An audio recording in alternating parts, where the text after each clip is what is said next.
স্বামী হিসেবে মানি না। ম্যাডাম ওই যে গোলাম আইছে। জি ম্যাডাম। তোমাকে কি বলেছিলাম আমি? আমার হিলটা কেন চেঞ্জ করে আনো নাই? কিরে ফকির, ওর সাথে আমার বোনের বিয়ে হয়েছে বলে তুই ভাবিস না তুই রাজা হয়ে গেছিস। ম্যাডাম আমার কাছে মাপ চাও।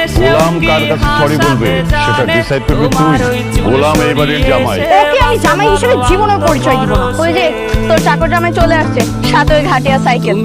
আজকে আমরা একটা দামি রেস্টুরেন্টে আসছি, অ্যাট লিস্ট একটা বাইক বা গাড়ি তো নিয়ে আসতে পারতে। কে তোমার বাবা? আরে বাবা, আমি তোমার সাথে দুষ্টুমি করবো কেন?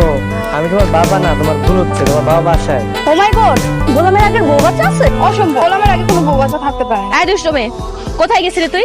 তোকে বলছি না আমাকে ছেড়ে কোথাও যাবি না। আমি ওইখানে বাবাকে দেখেছি। বাবাকে দেখছিস মানে? কোথায়? আসো আসো। কই তোর বাবা? আমার বাবা সত্যি এখানেই ছিল, আমাকে না নিয়ে চলে গেছে।